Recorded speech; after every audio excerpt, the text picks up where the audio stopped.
Salut à tous, nous sommes le mardi 17 mars 2020. Vous regardez la revue de presse sur JDC Plus TV, édition que nous ouvrons avec l'information du moment, le coronavirus qui continue de faire des ravages sur le plan international. Le quotidien Le Jour indique qu'au Cameroun, l'heure est au je m'en fous. Il présente un panorama de comportements à risque adoptés par plusieurs, à découvrir en pages 2 à 3 de son édition de ce mardi 17 mars 2020. De l'autre côté, le quotidien Mutation fait remarquer que la suspension des vols en provenance des pays à risque, tels la France et l'Italie, est de plus en plus réclamée par la plupart des Camerounais pour restreindre l'importation du virus, d'où son titre en une, Coronavirus au Cameroun, des trous d'air. Ajouté à cela, Mutation indique que le secrétaire général à la présidence de la République, Ferdinand Gangan, a mis un stop à l'exportation des masques de protection en direction de la Chine afin de ne pas entraver les capacités du Cameroun à faire face à la propagation du virus. Toutes ces informations sont à retrouver dans les colonnes du quotidien Mutation dans sa parution de ce mardi 17 mars 2020. Un autre quotidien qui a titré sur le coronavirus, c'est Le Messager, qui indique que l'honorable Cavaillé Guédibril défie les mesures de sécurité prescrites par le ministre de la Santé publique, le docteur Malachi Manaouda, et se présente à l'Assemblée nationale sans avoir présenté un résultat test négatif au coronavirus, lui qui est revenu de France samedi dernier. Pour plus de détails, lire le dossier de la rédaction en pages 3, 7 et 8 du quotidien Le Messager, paru en kiosque ce jour.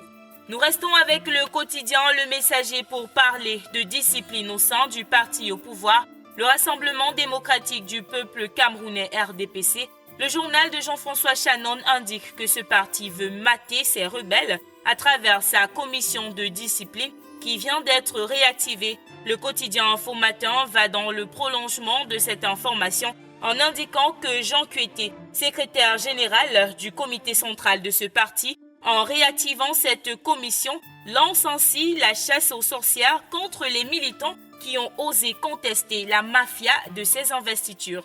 Info Matin ne s'arrête pas là, il fait savoir que Jean Kueté a mis au point un fonctionnement parallèle qui échappe au président national, d'où son titre « Cabinet noir ». Kueté prépare l'après-Biya. Du côté du quotidien L'Épervier, on se pose des questions sur ce qu'il adviendra du parti au pouvoir après Paul Biya. Le journal renseigne que des guerres de clans issues des frustrations, des trafics d'influence et des ambitions présidentielles gagnent les esprits. Il poursuit en indiquant que malgré le fait que le président national soit encore en poste, certains opportunistes s'agitent à la quête d'un positionnement au sein du parti d'une part et de l'appareil de l'État d'autre part. Des précisions en page 7. Allons du côté de l'Assemblée nationale pour refermer cette édition de la revue de presse. Le quotidien Cameroun Tribune revient sur la cérémonie du port des attributs par les nouveaux députés élus. Assemblée nationale appelée les honorables, titre le journal, qui indique que les 167 premiers députés de la 10e législature ont reçu leurs attributs, échappes, macarons, cocardes et ainsi que les pinces hier lundi 16 mars au cours d'une séance plénière dite très courue qui marque leur entrée en fonction officielle. Et voilà qui vient mettre un terme à cette édition de la revue de presse sur JDC Plus TV. Merci d'avoir regardé. À demain.